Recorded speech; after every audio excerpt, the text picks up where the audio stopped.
পূর্ব বর্ধমানের গোলাপবাগ ট্রাফিক গার্ডের মানবিক উদ্যোগে হারিয়ে যাওয়া একটি মোবাইল ফোন ফিরিয়ে দেওয়া হলো প্রকৃত মালিকের হাতে। ওর গ্রামের শিমলাকোট এলাকার বাসিন্দা উত্তম কুমার ঘোষ টাউন সার্ভিস বাসে করে বর্ধমানে আসার সময় অসাবধানতাবশত নিজের মোবাইল ফোনটি বাসে ফেলে নেমে যান। পরে বিষয়টি বুঝতে পেরে তিনি দ্রুত গোলাপবাগ ট্রাফিক অফিসে গিয়ে অভিযোগ জানান। অভিযোগ পাওয়ার পরে ট্রাফিক ওসি শক্তিপদ দাস তৎপরতার সঙ্গে ওই নম্বরে যোগাযোগ করেন।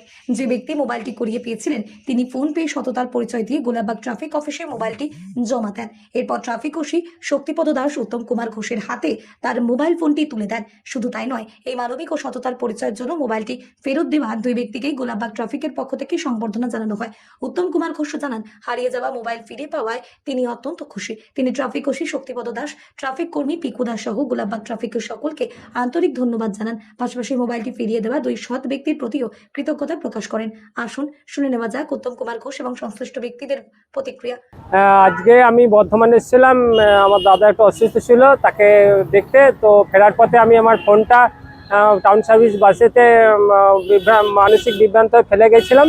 তো এখানে এক ভাই আমি সরাসরি এসে গোলাপবাগ ট্রাফিক গার্ড অফিসে এসে যা কমপ্লেন করি, ওখানকার স্যার বা ওখানকার স্টাফরা আমাদের সেই ফোনে ফোন কল করেন এবং ফোন কলের মাধ্যমে আমি ফোনটা যথারীতি কিছুক্ষণ পরে আমি ট্রাফিক গার্ড অফিসে পাই।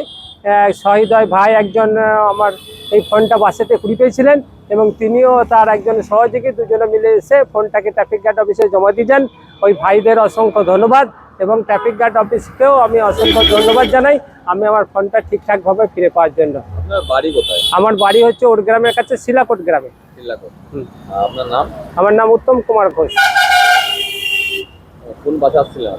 আমি সিংহবাহিনী টাউন সার্ভিস বাসেতে বাস স্ট্যান্ডে ফিরছিলাম বর্ধমান স্টেশন কার্জন গেট থেকে। ঠিক আছে, আপনি বুঝে নিয়েছেন তো মোবাইলটা? হ্যাঁ, আমি মোবাইলটা পেয়েছি, আমার হাতেই মোবাইলটা আছে। আমি বর্ধমান স্টেশন বাজারে এসেছিলাম, টাউন সার্ভিস বাসে চেপেছিলাম। টাউন সার্ভিস বাস যখন ওভার বাস স্ট্যান্ডে ঢুকে তখন আমি বাঁ দিকে বসেছিলাম। ডান দিকে দেখছি যখন বাস স্ট্যান্ডে বাসটা ঢুকে গিয়েছিল তখন ডান দিকে তাকিয়ে দেখছি একটা 1 কিলো শসার ব্যাগ পড়ে আছে আর একটা ফোন পড়ে আছে। যে সেখান থেকে বাসে প্যাসেঞ্জার নেমে পড়লো। আমি ফোনটা শসারা কুড়িয়ে আমি যে এখানে তো বাস স্ট্যান্ডে অনেক মানুষ আছে, তাকে দেবো ফোনটা। আমি নিজেকে সিদ্ধান্ত নিলাম যে আমি ফোনটা বাড়ি নিয়ে যাই। আমাদের ওখানে ভালো ভালো ছেলে আছে, তাদেরকে ফোন করে ডেকে এই ফোনটা যারই হোক, কাকা দাদা যারই হোক, তাকে ফোনটা আমি ফেরত দিয়ে নিশ্চিন্ত হবো। আপনি জানতে পারলেন কার ফোন কিভাবে? ট্রাফিক অফিস থেকে ফোন করা হয়েছিল। ট্রাফিক অফিস থেকে দাদারা ফোন করেছিল, ফোনটা আমি তুললাম। ফোনটা তোলার পর বললো যে আমি ট্রাফিক অফিস থেকে বলছি, তা ফোনটা ঘুরিয়ে পেয়েছে না? বললাম হ্যাঁ ঘুরিয়ে পেয়েছি, তা ফোনটা ট্রাফিক অফিসে যোগাযোগ করুন। আমি তারপরে আমরা ট্রাফিক অফিসে এলাম, এসে যোগাযোগ করলাম। তারপরে ওনার ফোন ওনাকে দিয়ে। এবং স্যার কি বলবেন? স্যার আপনাদেরকে কি করেছেন? স্যার আমাদের খুবই হয়েছে, সংবর্ধনা জানিয়েছেন। স্যার আমাদেরকে সংবর্ধনা জানিয়েছেন, পুলিশ খবর দিয়েছেন। আপনার নাম কি? আমার নাম আনোয়ার মির্জা, কোথায় বাড়ি? Metal DBC. আপনার বাড়ি? আমার বাড়ি মেটেল ডিবিসি কালিকগ্রাম। কি নাম? কৃষ্ণ পণ্ডিত। তাহলে খুশি তো আপনারা, যেহেতু ওনার ফোনটা পেয়েছেন? অবশ্যই অবশ্যই জানিয়েছেন। অবশ্যই। স্যার কি বলবেন?